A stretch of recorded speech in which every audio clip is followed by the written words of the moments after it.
Osho talks. Osho talks ఇంగ్లీష్లో మరియు హిందీలో డాక్యుమెంటరీ చేయబడి ఉన్నవి. అవి మనం తెలుగులోకి అనువదించుకొని అర్థం చేసుకోవడానికి ప్రయత్నిద్దాం. ఓషో ఒకసారి ఇలా అన్నారు: మీరు ఎక్కడ స్టక్ అయిపోయి ఉన్నారో, అంటే ఇరుక్కపోయి ఉన్నారో క్రాస్ చెక్ చేసుకొని ఒకసారి చూడండి. ఒకవేళ మీరు శరీరంతో గుర్తింపు పొంది ఉంటే అది మీ అవసరం, ఆకలి, వసతి అయి ఉంటుంది, అంటే విచ్ ఈస్ న్యాచురల్ డిజైర్స్. ఒకవేళ మీరు మనసుతో సంబంధం పెట్టుకొని ఉంటే అది ఒక music, art, dance, philosophy, poetry, stories, writings ఇలాంటి వాటిపై ఆసక్తి కలిగి ఉంటుంది. Third dimension heart.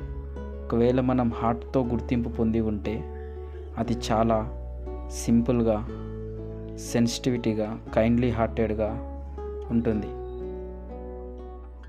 The fourth state which is turiya, అంటే మనలో 4వ డైమెన్షన్ ఉంటుంది, దాని పేరు తురియా.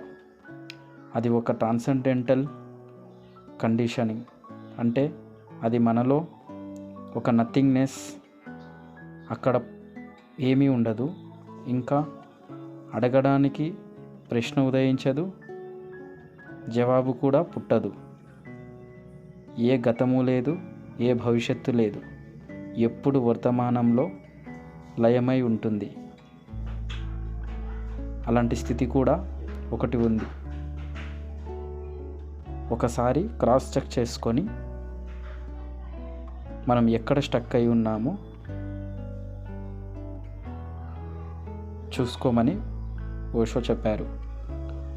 మరియు మనకి సహజంగా తెలిసిన 4 స్థితుల గురించి సంభాషిద్దాం. మొదటి డైమెన్షన్ మనలో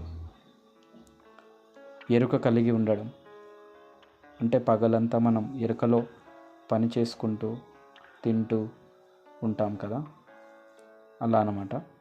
రెండో డైమెన్షన్ వచ్చేసి కళలు. అక్కడ బాడీ యాబ్సెంట్గా ఉంటుంది, మైండ్ ప్రెజెంట్గా ఉంటుంది, కళలు కనిపిస్తూ ఉంటాయి. మూడో డైమెన్షన్ గాఢ నిద్ర స్థితి. అక్కడ బాడీ యాబ్సెంట్ ఉంటుంది, మైండ్ యాబ్సెంట్ ఉంటుంది, ఒక స్థితిలో లయమై ఉంటాము, దాన్ని సుషుప్తి అంటాము. ఫోర్త్ డైమెన్షన్ 4వ స్థితి, దాని పేరే తురియా అంటాము. తురియా స్థితిలో మనకి ఎలా ఉంటుంది అంటే అక్కడ భవిష్యత్తు ఉండదు, గతము ఉండదు,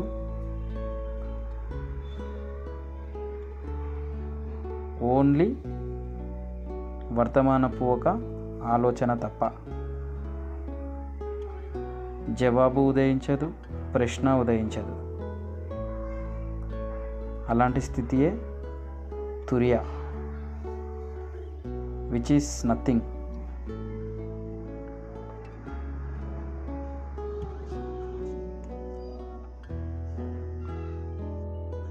దాన్ని ఓషో గారు ఇంకో పేరుతో కూడా పిలిచేవారు, విట్నెసింగ్, సాక్షి,